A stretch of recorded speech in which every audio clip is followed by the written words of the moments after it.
Setelah menghindar dari kedua istrinya yang tampaknya akan bertengkar, Xiao Tian dan Lung Xiudao benar-benar pergi untuk menyatukan semua wilayah yang dia bawa dengan wilayah iblis suci. Dengan pedang di tangannya, Xiao Tian lantas bertanya, bagaimana jika dia langsung membuka ruang dari tempatnya sekarang dan menggabungkan ketiga wilayah kecuali wilayah iblis suci, karena dari awal ternyata dia hanya memindahkan ketiga wilayah tersebut ke reruntuhan naga suci dan pastinya masih terpisah satu sama lain.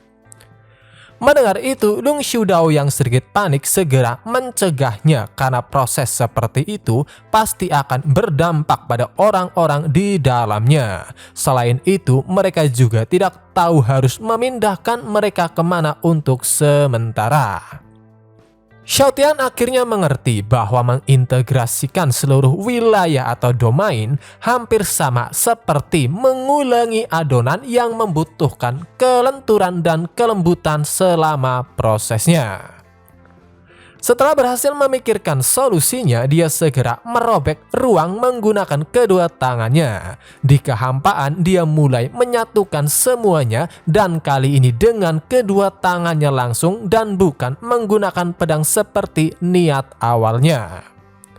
Dengan cara ini tidak akan takut terjepit saat menyatukannya, ucap Xiao Tian yang hanya bisa membuat Lung Xiudao terkejut karena dengan mata kepalanya sendiri dia bisa melihat prosesnya yang benar-benar mengabaikan hukum langit dan bumi dan bahkan hukum surga.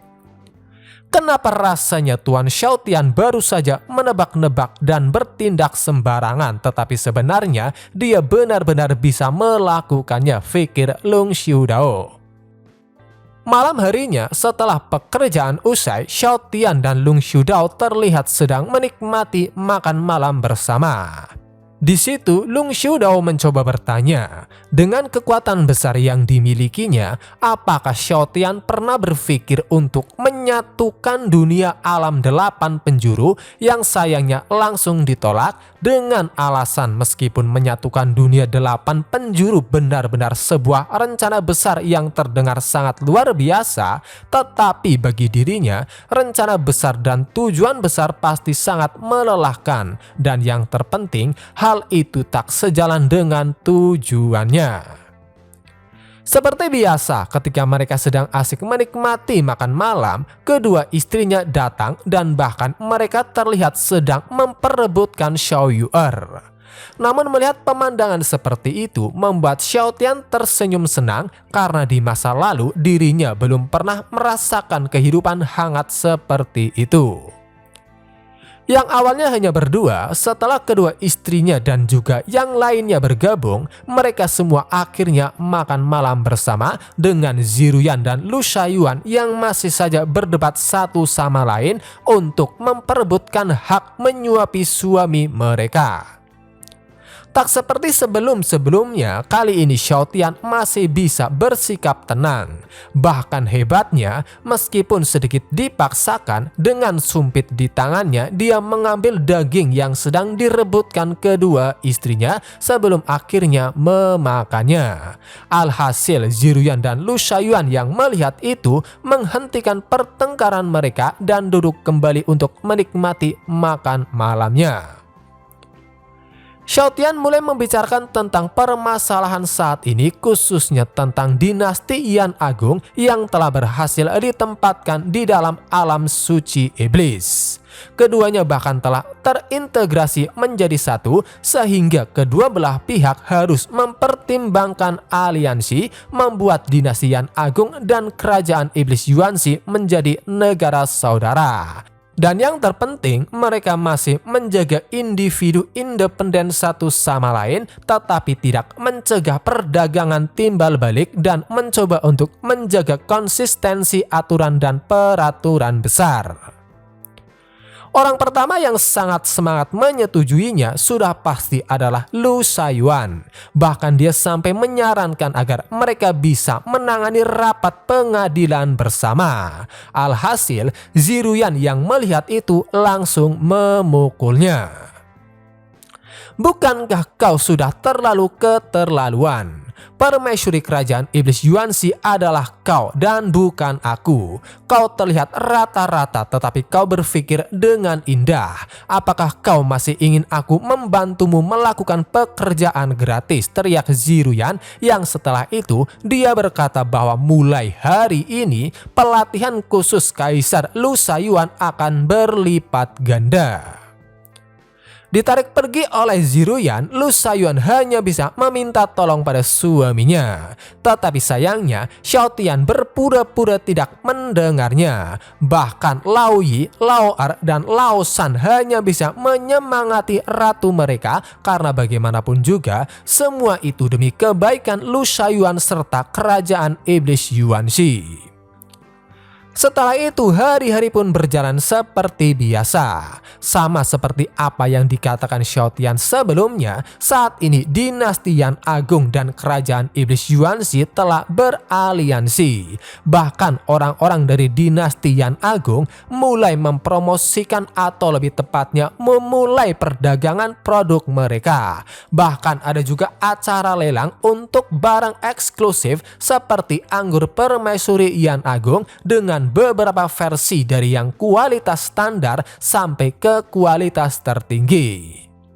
Selain anggur, mereka juga menjual daging dari peternakan yang dikelola oleh Xiao Tian, yang mana rasanya pastinya benar-benar membuat setiap orang tergila-gila. Dan akhirnya dengan semua keunggulan itu, orang-orang dari kerajaan iblis Yuanxi mulai mengenal sosok Xiao Tian dan mereka juga mulai memujanya sebagai dewa perfect sovereign, sang pangeran yang telah menyatukan dua permaisuri. Bukannya senang, Xiao Tian malah menjadi semakin tertekan karena julukan seperti itu benar-benar sangat memalukan baginya.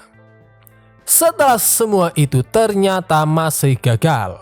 Padahal aku hanya ingin membalikkan nama memalukan dari dinasti Yan Agung. Tetapi mengapa itu begitu sulit, pikir Xiao Tian sebelum akhirnya dia tertabrak oleh seorang wanita yang tiba-tiba jatuh dari langit.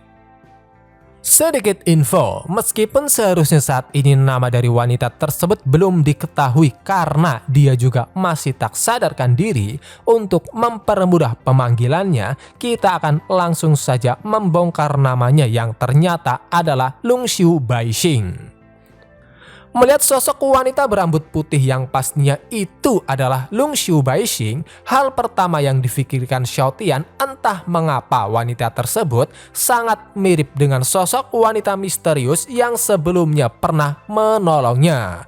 Bahkan jika bukan karena gaya rambutnya yang berbeda, dia akan mengira bahwa mereka adalah orang yang sama.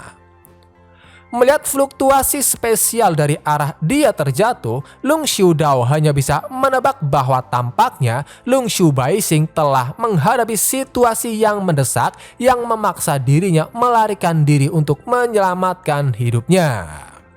Setelah sedikit mengeceknya, Lungshu Dao hanya bisa terkejut karena ternyata Lungshu Baixing memiliki garis keturunan naga suci.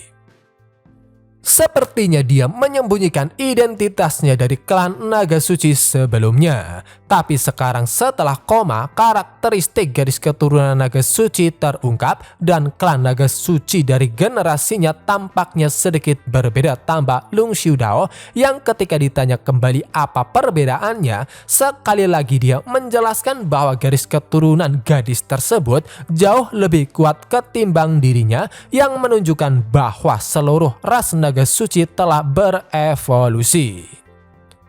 Tak mungkin membiarkannya begitu saja, Xiao Tian segera mengangkatnya. Ketika ditanya apakah dirinya akan membawanya pulang, Xiao Tian langsung menjawab iya.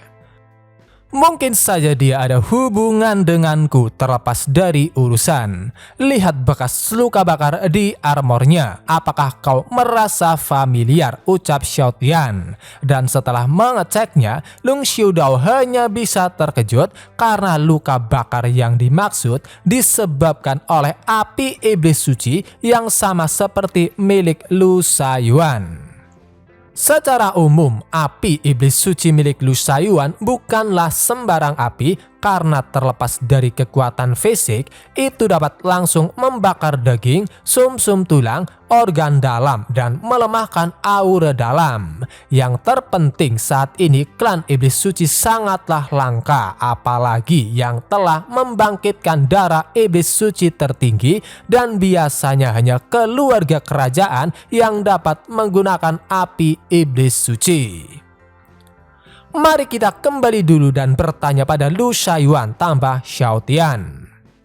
Tak perlu dipertanyakan lagi, ketika sampai di tempat istrinya, keduanya masih saja sibuk bertengkar. Namun ketika mereka melihat sang suami datang dengan membawa seorang wanita, pertengkaran langsung berhenti, digantikan dengan tatapan dingin yang benar-benar membuat Xiaotian takut. Ketika ditanya siapa wanita tersebut, Xiaotian lantas berkata, "Apakah kalian percaya jika aku mengatakan bahwa gadis ini jatuh dari langit?" Tak langsung percaya, Ziruyan malah mulai mengungkit-ungkit tentang cerita Xiaotian sebelumnya yang pernah berkata bahwa dirinya pernah diselamatkan oleh seorang wanita berambut perak. Bahkan Lu Shaoyuan yang melihat penampilan Lungxiu Baixing ikut mempertanyakan tentang statusnya karena gayanya sendiri sangat mirip dengan gaya penampilan Ziruyan. Sepertinya status wanita ini tidak rendah, ucap Ziruyan sebelum akhirnya dia dan Lu Shaoyuan sepakat untuk gencatan senjata sementara. Lungxiu Dao kemudian menjelaskan bahwa mereka berdua telah salah paham karena wanita yang dibawa oleh sang pangeran adalah keturunan dari klan naga sucinya, yang mana secara tidak sengaja dia terjatuh tepat di tubuh sang pangeran, dan yang terpenting dia juga memiliki jejak luka bakar diserang oleh api iblis suci. Mendengar itu, Lu Shaoyuan hanya bisa terkejut karena dia sendiri tahu seberapa langkanya klan naga suci yang bahkan hampir menghilang dalam waktu yang lama. Entah mengapa Lu Shaoyuan tiba-tiba memiliki sebuah ide yang cukup aneh, yang mana dia bertanya ketika tanduk iblis miliknya bertabrakan dengan tanduk naga suci milik Lungxiu Baixing, tanduk siapakah yang akan patah? Mendengar itu, Ziruyan segera memarahinya karena otak Lu Shaoyuan benar-benar hanya memikirkan tentang hal-hal yang berkaitan dengan pertempuran. Setelah ditegur, Lu Shaoyuan kembali mengecek keadaan Lungxiu Baixing yang mana dia benar-benar terluka akibat api iblis suci. Setelah ikut mengeceknya, Ziruyan sangat yakin bahwa Lungxiu Baixing telah mengalami pertempuran besar yang membuat dirinya mengalami banyak kerusakan spiritual dan menderita luka parah di kepala. Pertanyaan pertama, api iblis suci di baju besinya apakah terkait dengan klan iblis sucimu? Pertanyaan kedua, apakah dia melarikan diri ke sini dalam kebingungan atau apakah dia memiliki motif tersembunyi? Ucap Ziruyan sebelum akhirnya dia berbalik ke arah suaminya dan mengajukan pertanyaan ketiga, yang mana apakah wanita tersebut adalah wanita yang pernah menyelamatkannya. Dengan panik, Xiaotian segera berkata tidak dan sebisa mungkin berusaha menjelaskan bahwa dirinya benar-benar tidak mengenal gadis tersebut karena dia tiba-tiba jatuh entah dari mana dan memukulnya. Untungnya tubuhku sudah pulih sedikit, jika tidak pasti ada beberapa masalah saat armor tubuhnya yang keras menabrakku, tambah Xiaotian. Dengan sikap posesif istrinya, Ziruyan dan Lu Shaoyuan mulai sedikit menyalahkan Lungxiu Dao karena dia tidak bisa menjaga suaminya baik-baik, padahal sebelumnya dia telah berjanji, dan untung saja yang memukul suaminya adalah seorang wanita. Dimarahi oleh dua ras terkuat di dunia, Lungxiu Dao hanya bisa terdiam saat dia sedikit berkomentar di dalam hatinya, yang mana apakah keduanya benar-benar mencemaskan suami mereka, karena bahkan jika dunia alam menghantam kepalanya, yang perlu dikhawatirkan hanyalah dunia alam tersebut. Tak butuh lama, Lung Xiu Baixing akhirnya terbangun, dan karena orang yang pertama dia lihat adalah Ziruyan dan Lu Shaoyuan, dia pun lantas bertanya siapa mereka. Tanpa repot-repot menjawabnya, Ziruyan yang sudah terlanjur kesal mencoba memarahi Lung Xiu Baixing yang katanya seorang tamu tak diundang yang jatuh dari langit dan menghantam suaminya. "Bukan cuma suamimu, tapi suami kaisar ini juga," ucap Lu Shaoyuan yang tak ingin tertinggal. Ketika ditanya siapa dirinya dan apa tujuannya datang ke alam iblis suci, setelah susah payah mengingatnya, Lung Xiu Baixing mencoba menjelaskan, namun sayangnya dia hanya mengingat namanya dan satu nama lagi, yaitu Lu Taotian. Mendengar nama Lu Taotian hanya bisa membuat Lu Shaoyuan dan juga orang-orang terkejut karena ternyata itu merupakan nama ayahnya yang dia sendiri tak menyangka sang ayah belum meninggal. "Siapa kau dan mengapa ayahku masih hidup? Mengapa juga dia menyelamatkanmu?" teriak Lu Shaoyuan yang sayangnya Lung Xiu Baixing sama sekali tak bisa mengingatnya. Lu Shaoyuan mulai kesal sampai-sampai dia semakin keras mencengkram lengan Lung Xiu Baixing sehingga Ziruyan yang melihat itu segera menenangkannya. "Lagi pula, mengapa kau berkata bahwa ayahmu menyelamatkannya? Apakah kau benar-benar yakin?" tambah Ziruyan. Mendengar itu, Lu Shaoyuan tiba-tiba menjentikkan jarinya, yang mana dari dalam tubuh Lung Xiu Baixing muncul sebuah kekuatan yang mana dari penjelasan Lu Shaoyuan itu merupakan api iblis suci yang ditinggalkan oleh ayahnya untuk melindunginya, yang bahkan dirinya sendiri tidak bisa menyerangnya.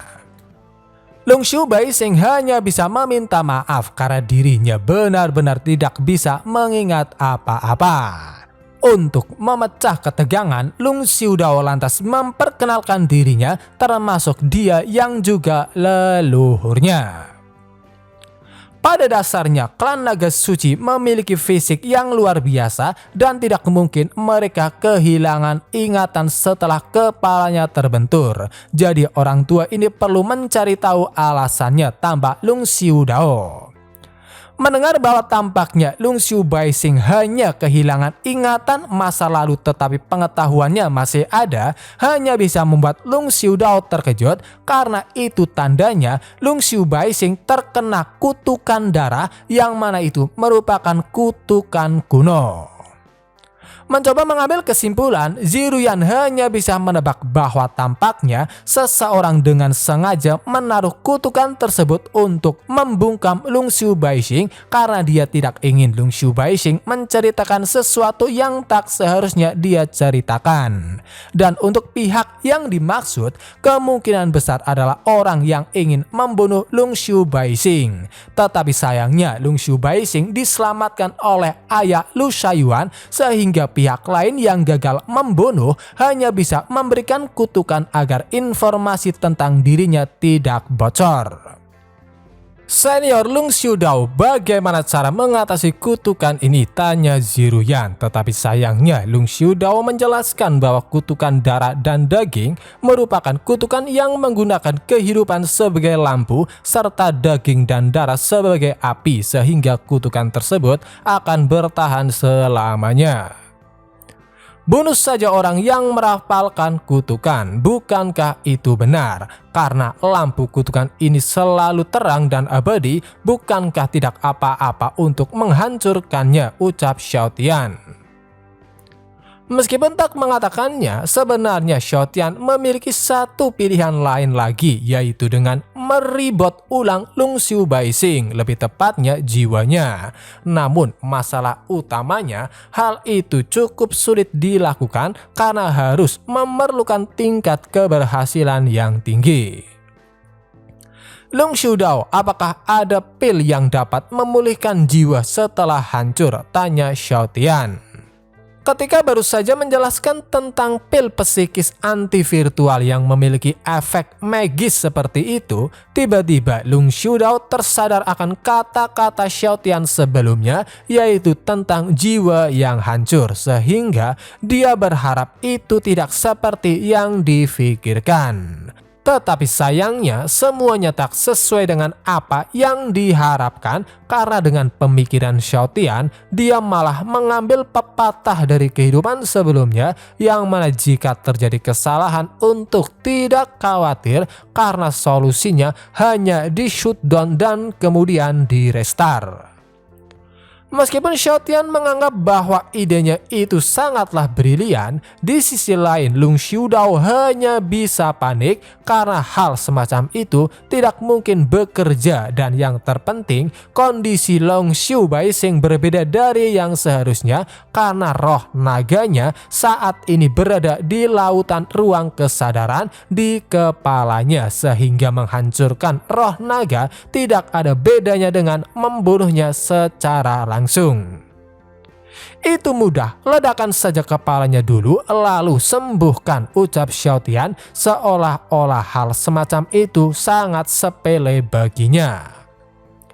Benar-benar akan melakukannya. Dengan tenang Xiao Tian mulai mengamati Lung Xiu Baixing. Melihat tingkah suaminya, Ziruyan hanya bisa terheran-heran. Apakah orang yang sedang dipandang yaitu Lung Xiu Baixing tampak tidak mengerti dan hanya duduk dengan linglung. Namun tak disangka kata-katanya selanjutnya hanya bisa membuat semua orang kecuali Xiao Tian terkejut. Itu memang ide yang sangat bagus, jadi tolong lakukan itu, ucapnya dengan sikap seolah-olah dia benar-benar meminta kerjasama. Setelah mendapat persetujuan, Xiao Tian menjadi lebih bersemangat dan dia bahkan meyakinkan Lung Xiu Baixing untuk tidak khawatir karena dirinya akan mengontrol kekuatan dan sudut untuk memastikan akhir yang tidak menyakitkan. Bukannya mencegahnya, dengan kepribadian Lu Shaiyuan dia malah ikut bersemangat, tetapi pastinya bukan dari sudut pandang Xiao Tian, melainkan dari sudut pandang Lung Xiu Baixing, sehingga dia bahkan ingin mencobanya juga. Alhasil sekali lagi Ziruyan langsung memukulnya, bahkan dia juga mencoba menasehati suaminya. Bagaimana kau bisa melepas kepalan tanganmu dan meledakkan kepala orang? Dan kau, apakah kau idiot? Bisakah kau menyetujui hal semacam itu? Ucap Ziruyan. Meski begitu, Lung Xiu Baixing masih tak menyerah karena dia berpikir mungkin saja kebenaran ada di dalam ingatannya, dan yang terpenting dengan kondisinya saat ini itu dapat menarik musuh yang tidak perlu yang dapat membahayakan mereka semua. Mau sekuat apapun dia, Xiao Tian yang awalnya masih bersikeras ingin mencobanya, setelah dibentak oleh istrinya dia benar-benar tak bisa berbuat apa-apa. Adapun Ziruyan untuk sementara waktu dia berusaha membujuk Lung Xiu Baixing. Karena dia terus dipanggil dengan sebutan gadis kecil, Lung Xiu Baixing yang merasa bahwa mereka seumuran mencoba memprotesnya. Kamu terlihat sangat muda, apakah kau benar-benar berumur 20 tahun, ucap Ziruyan seolah-olah dia benar-benar terkejut. Tak jauh berbeda, Lung Xiu Baixing juga terkejut, tetapi karena dia menafsirkan bahwa Ziruyan sedang mengejek pertumbuhannya khususnya di area dada. Oleh karena itu, mencoba melawan balik, dia lantas membandingkan milik Ziruyan dengan milik Lu Shaiyuan yang membuat Lu Shaiyuan sendiri tertawa terbahak-bahak.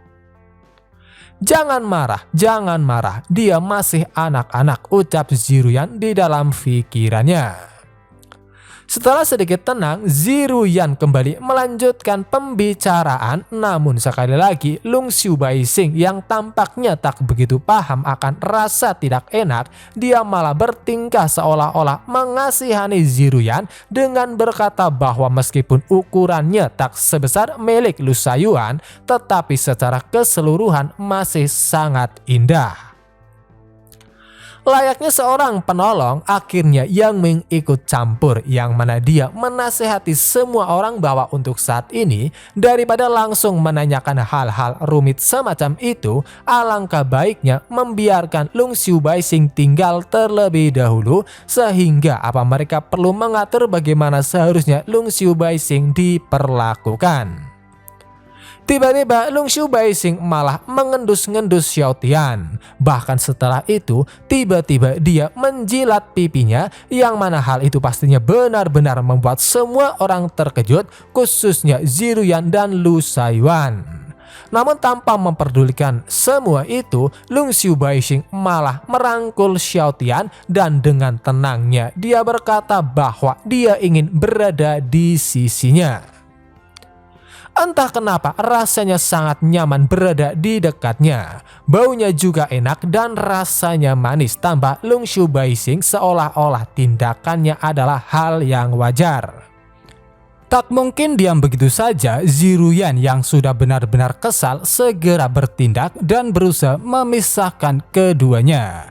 Akan tetapi Lung Xiu Baixing masih saja menempel dengan erat bersamaan dengan dia yang berkata bahwa tetap di sisi Xiao Tian merupakan pilihan terbaik untuk pemulihan. Hampir saja Lu Shaiyuan ikut bersaing dengan Lung Xiu Baixing yang juga ingin menjilati suaminya. Tetapi setelah ditegur oleh Ziruyan, dia akhirnya bergabung dengannya dan berusaha memisahkan keduanya. Xiao Tian yang bingung mencoba bertanya pada Wang Cai perihal dirinya yang mempunyai efek penyembuhan atau tidak. Dari penjelasan yang diberikan Wang Cai, diketahui bahwa Lung Xiu Baixing berasal dari klan Naga Suci yang memiliki garis keturunan Naga Suci tingkat kaisar. Sehubungan Tuan sendiri adalah keturunan naga, jadi sangat masuk akal jika Lung Xiu Baixing ingin selalu dekat denganmu. Selain itu, tubuh Tuan selalu menjadi lebih kuat, dan hanya dengan terus berada di sisi Tuan, dia akan bisa bergerak menuju jalan yang lebih kuat, tambah Wang Cai. Dan untuk batas pertumbuhan kekuatan Xiao Tian, sayangnya untuk saat ini Wang Cai tidak dapat mendeteksinya, yang mana jawaban seperti itu hanya bisa membuat Xiao Tian menghela nafas karena dia berpikir bisa menjadi manusia biasa di kehidupan ini. Sebelum lanjut, ada sedikit masalah teknis yang perlu diberitahukan. Untuk nama Lung Xiu ternyata Long Xiu, sehingga kedepannya akan berganti ke Long Xiu termasuk Long Xiu Dao. Namun yang pasti semua itu sama sekali tak mempengaruhi jalan ceritanya. Karena tak kunjung lepas juga dengan pemikirannya yang dipenuhi dengan bertarung, Lu Shaiyuan langsung melepaskan sebuah tendangan untuk memisahkan keduanya. Namun sayangnya usahanya itu gagal karena refleks yang dimiliki oleh Lung Xiu Baixing jauh lebih cepat ketimbang tendangan yang datang.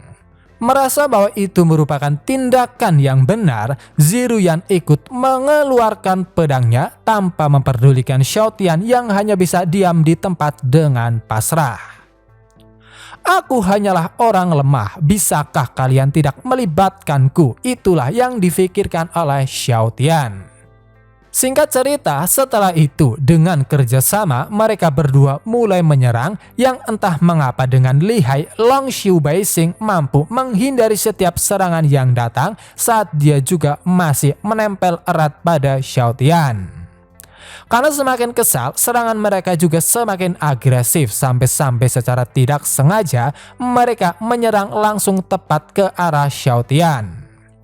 Sudah berakhir, suami menghindarlah, kami tak bisa menghentikannya, pikir keduanya.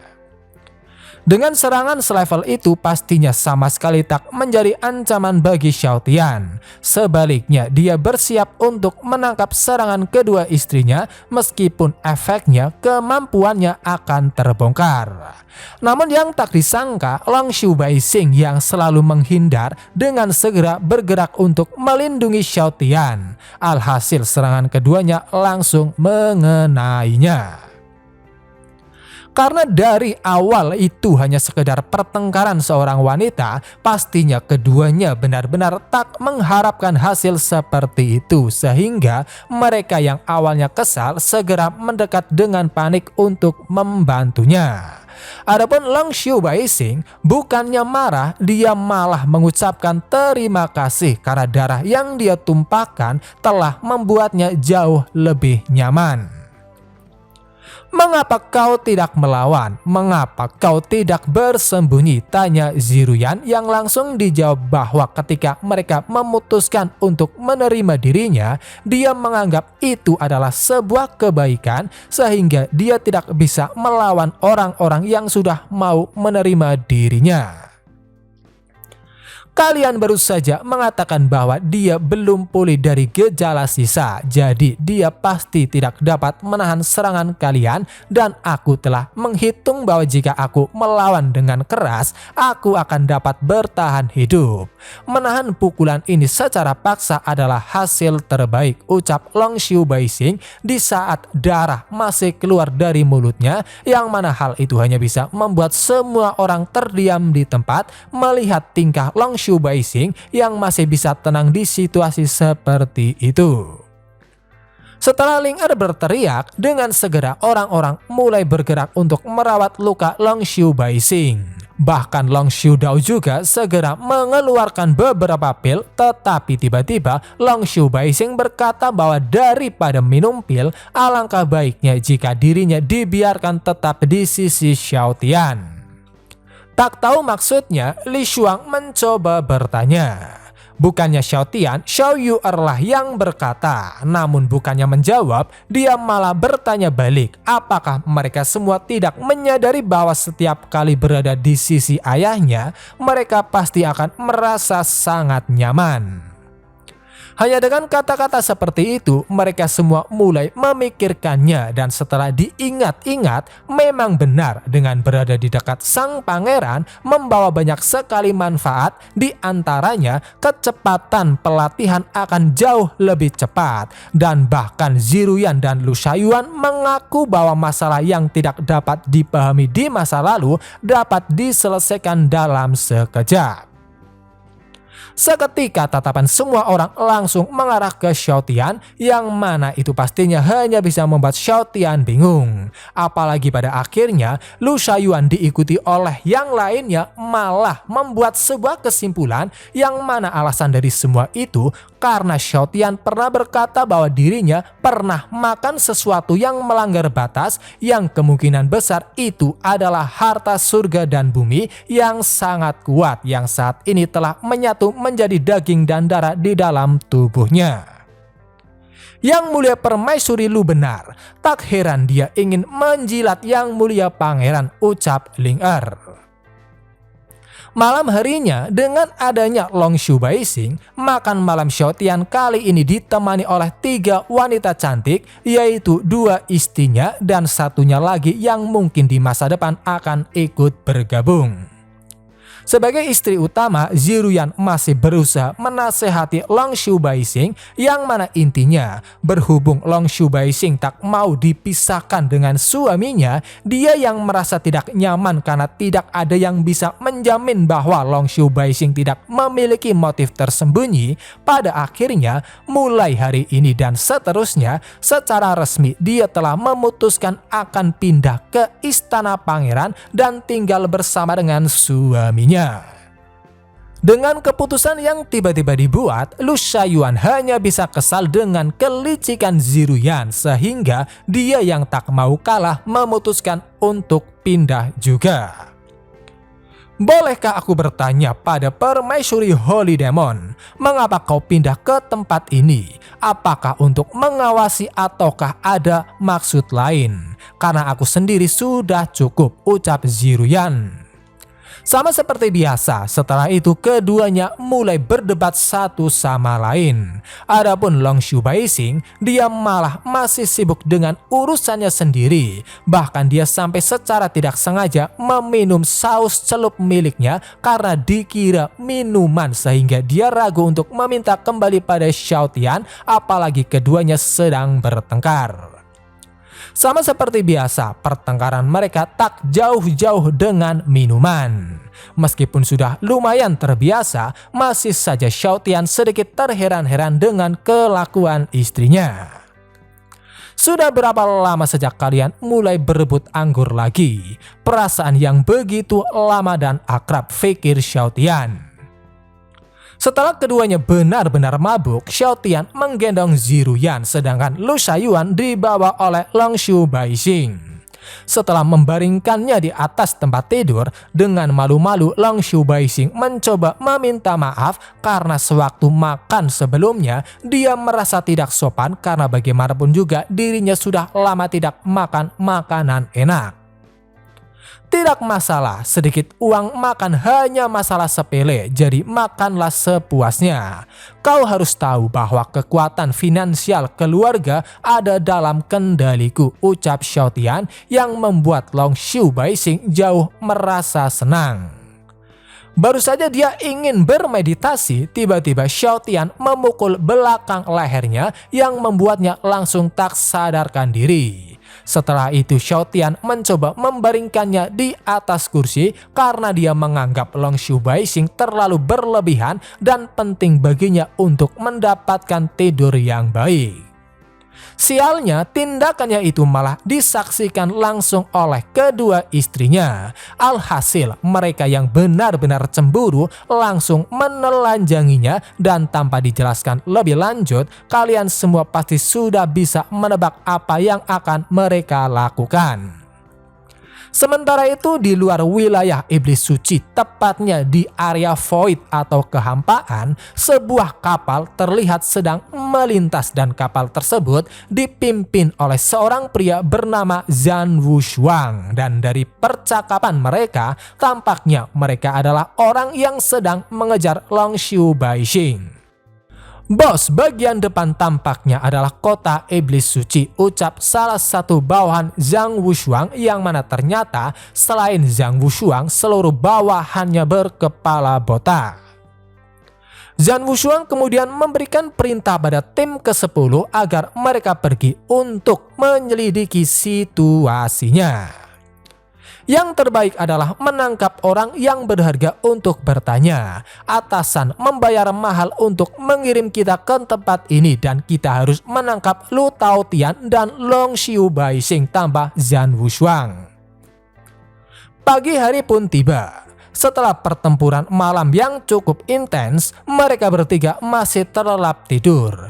Tetapi untungnya ketika Longshu Baixing terbangun, Xiaotian bangun juga dan segera mengenakan pakaiannya.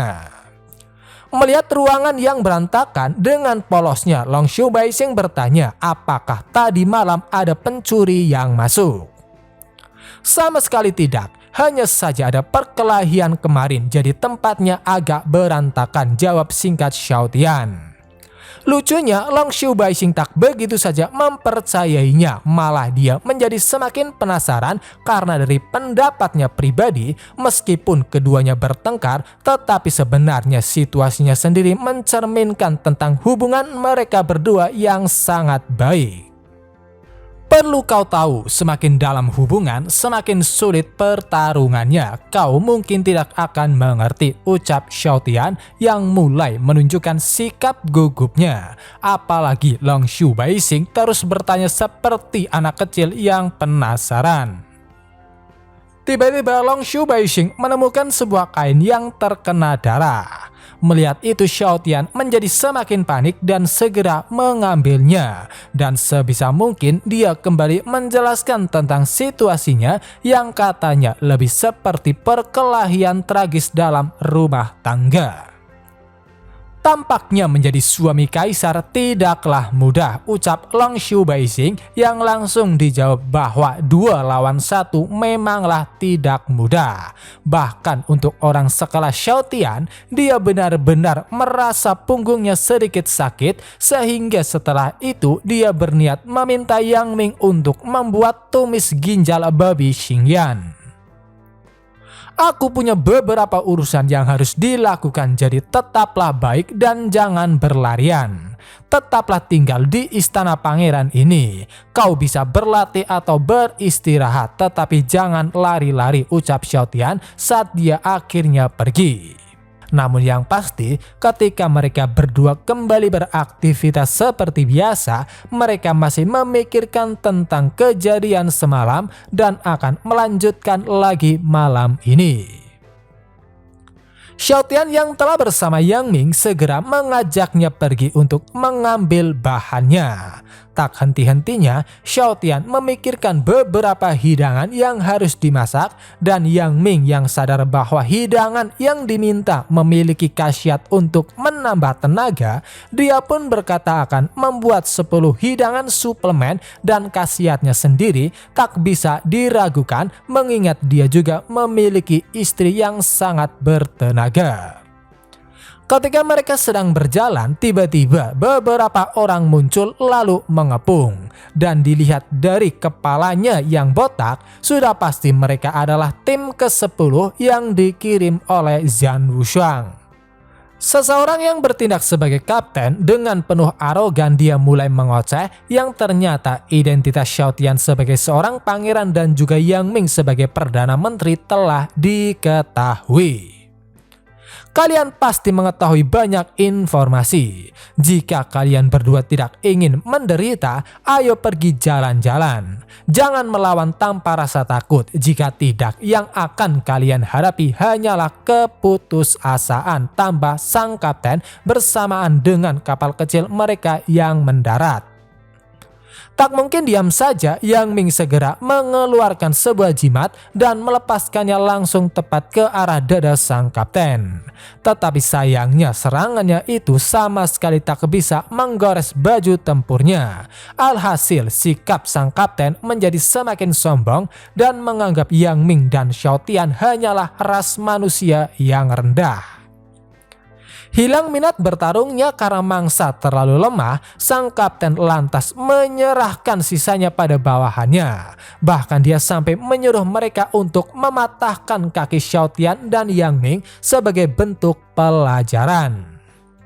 Baru saja ingin kembali ke kapal, dengan suara yang sedikit ketakutan, para bawahannya berkata bahwa tampaknya ada sesuatu yang salah. Dan ketika menengok, sang kapten hanya bisa terkejut karena Yang Ming kali ini benar-benar terlihat sangat besar dengan aura ganas yang mengelilinginya.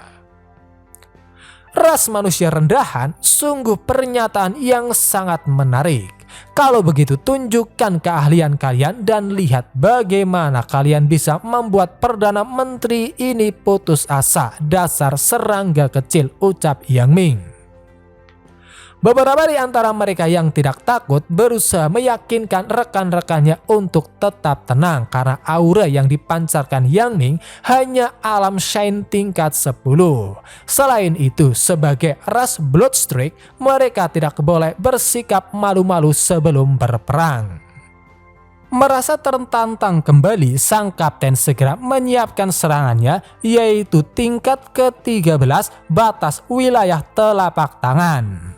Bersamaan dengan yang lainnya, mereka mulai menyerang bersama, yang sayangnya dengan mudah Yang Ming bisa menghadapinya. Dinasti Yan Agung baru saja stabil dan kerajaan iblis Yuanzi dipersatukan oleh permaisuri. Berani-beraninya reptil yang tidak tahu dari mana asalnya memilih bertengkar dan membuat masalah, teriak Yang Ming. Adapun sang kapten dan rombongannya hanya bisa terkejut karena ras manusia bisa sekuat itu. Yang Ming akhirnya bisa mendaratkan sebuah pukulan tepat ke wajah sang kapten. Tetapi ternyata itu adalah sebuah strategi agar dia bisa menjauh dan mendarat tepat di belakang Xiao Tian sebelum akhirnya menjadikannya sandera. Perdana Menteri, jangan bertindak gegabah, kalau tidak pedangku tidak akan stabil dan kau tidak bisa kembali dan menjelaskannya kepada yang muliamu, ucap sang kapten penuh dengan percaya diri tanpa tahu bahwa dirinya sama saja sedang bermain-main dengan kematian. Tentunya Yang Ming hanya bisa bingung harus bagaimana sampai Xiao Tian menyuruhnya untuk terus bertarung. Apakah aku yang harus melakukan segalanya? Lalu mengapa kau berlatih seni bela diri, tambah Xiao Tian yang hanya bisa membuat sang kapten mengira Xiao Tian adalah orang yang memiliki hati yang besar.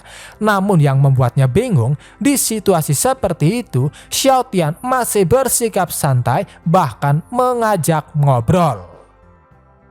Yang Ming akhirnya kembali maju menyerang yang hanya bisa membuat sang kapten panik sekaligus kesal, sehingga pada akhirnya dia pun menebas Xiao Tian menggunakan bilah pedang di tangannya. Dan hasilnya sudah bisa ditebak yang mana senjata selevel itu langsung hancur berkeping-keping begitu menyentuh kulit Xiao Tian. Bahkan lengan sang kapten juga ikut hancur. Kau benar-benar sangat aneh. Apa kau tidak ada kerjaan? Kenapa malah melukai diri sendiri, ucap Xiao Tian yang meskipun terlihat santai dari sudut pandang pihak lawan, kata-kata seperti itu begitu menakutkan karena bahkan tak ada satupun goresan di kulit Xiao Tian. Di saat Yang Ming masih berurusan dengan yang lainnya, Xiao Tian yang masih santai mencoba mengajukan beberapa pertanyaan seperti apakah mereka adalah seorang kultivator fisik. Mencoba mundur mengambil jarak, sekali lagi sang kapten dibuat terkejut dengan kecepatan Xiao Tian yang dalam sekejap mata sudah ada tepat di belakangnya. Mungkinkah dia adalah seorang master di alam tingkat ke-16, pikir sang kapten, sehingga dia yang merasa tak ada jalan keluar lagi memutuskan untuk menggunakan kartu asnya yang mana tiba-tiba dia menusuk dadanya sendiri dan mengeluarkan sebuah benda yang dilihat mirip seperti batu kristal. Bodohnya, bukannya langsung menggunakannya, sang kapten malah mengoceh terlebih dahulu. Alhasil dalam sekejap mata, benda tersebut langsung berpindah tangan. Bahkan Xiao Tian yang merasa penasaran langsung menelannya. Sial, itu adalah eksistensi yang bahkan sang ahli di alam pembukaan Dao tingkat 18 akan langsung diledakkan sampai mati saat bersentuhan dengannya. Jadi mengapa dia menelannya, pikir sang kapten dengan penuh keterkejutan. Dan keterkejutannya semakin bertambah karena setelah menelannya, ledakan dahsyat yang dibicarakan hanya bisa membuat sedikit asap keluar dari mulut Xiao Tian. Bahkan hal itu membuat Xiao Tian sangat senang karena dia merasa tubuhnya segar kembali seperti telah meminum anggur yang kuat diikuti dengan sensasi terbakar yang menyebar seperti nyala api. Tidak hanya tidak akan membuatmu merasa sakit, tetapi juga akan memberikan kompres panas dan pijat getaran untuk organ dalam. Benda ini bagus sekali dan bisa dianggap sebagai cemilan berkualitas tinggi. Apakah kau masih memiliki barang ini lagi? Berikan padaku 100 lagi, ucap Xiao Tian yang hanya bisa membuat sang kapten ketakutan di tempat karena benda yang baru saja dimakan Xiao Tian merupakan senjata pembunuh pamungkas klannya yang ketika meledak, aura langit dan bumi akan meledak dan semua makhluk dalam radius 100 mil akan terbunuh. Tuan Pangeran, apakah semuanya baik-baik saja? Tanya Yang Ming yang langsung dijawab semuanya baik-baik saja. Mengabaikan sang kapten yang hanya bisa ketakutan, Yang Ming mulai membahas tentang kelompok Blood Strike yang mana dia sendiri tak menyangka bahwa mereka ternyata segerombolan kultivator fisik. Mengesampingkan semua itu, Xiao Tian malah mulai menegur Yang Ming karena dari awal bertarung dia telah menemukan beberapa hal yang sangat serius.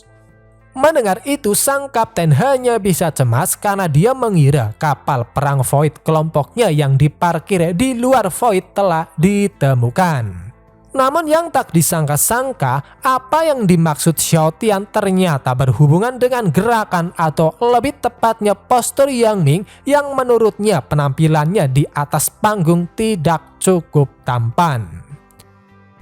Apa-apa dengan gaya jongkokmu sebelumnya? Seharusnya kau duduk di sana dengan satu tangan di pangkuan, dengan tangan yang lain memegangi kepala yang agak miring dan menatap mereka, tambah Xiao Tian sebelum akhirnya dia terus menjelaskan tentang kekurangan-kekurangan Yang Ming dalam pertarungan sebelumnya, yang mana daripada keefektifan bertarung, Xiao Tian lebih mempermasalahkan tentang gaya-gayanya yang tidak cukup keren. Kemudian Xiao Tian mencoba bertanya pada sang kapten apa ras mereka. Karena tak langsung dijawab, alhasil Xiao Tian langsung memukulnya. Baru setelah itu, dengan kepala yang masih berputar-putar karena pusing, sang kapten menjawab bahwa dia berasal dari ras Bloodstrike. Pukulan tadi disebut pukulan Dewi Raksasa Tiran yang ganas, yang dibuat khusus untuk menghukum Bloodstrike, ucap Xiao Tian, yang mana alasan dia bertanya tentang ras mereka hanya sekedar cara untuk bisa menentukan nama dari pukulannya. Singkat cerita, setelah itu untuk sementara waktu Xiao Tian terus memulai ceramahnya, dan Yang Ming juga dengan patuh mencatat semua hal-hal penting yang disampaikan, karena baginya saran yang diberikan oleh sang pangeran benar-benar sangat luar biasa. Tuan Pangeran, terima kasih atas sarannya. Aku akan mempraktikkannya lain kali, ucap Yang Ming, yang langsung dijawab, mengapa lain kali dan bukan sekarang? Mengeluarkan sebuah botol yang berisi pil penyembuh, Xiao Tian memberikannya pada pasukan Bloodstrike yang sudah terkapar di tanah. Dalam sekejap mata, luka-luka yang mereka derita sembuh total, dan itu juga merupakan awal dari malapetaka bagi mereka, karena Xiao Tian menyuruh mereka untuk menyerang kembali sama seperti sebelumnya. Mulailah dari saat kalian mengetahui bahwa dia sedang memompa darah di tubuhnya, berubah menjadi kekuatan yang siap digunakan, dan mulai lagi dari awal. Kalian harus menunjukkan kepanikan dan ketakutan seolah-olah baru melihatnya untuk pertama kali. Ini adalah kesempatan yang aku berikan pada kalian untuk mereformasi diri sendiri, ucap Xiao Tian, yang hanya bisa membuat mereka semua kebingungan. Tak puas dengan ekspresi mereka, Xiao Tian sedikit melepaskan auranya yang hanya bisa membuat mereka semakin ketakutan, dan pada akhirnya mereka mau bekerja sama dengan baik. Singkat cerita, setelah itu acaranya pun dimulai. Layaknya seseorang yang membuat sebuah film, Xiao Tian yang bertugas menjadi sutradara terus mengarahkan mereka, bahkan karena hasilnya belum cukup memuaskan, adegannya terus diulang lagi dan lagi, dan pada percobaan ketujuh, beberapa di antara mereka ada yang sudah mencapai batasnya sampai-sampai memukul kepalanya sendiri untuk bunuh diri.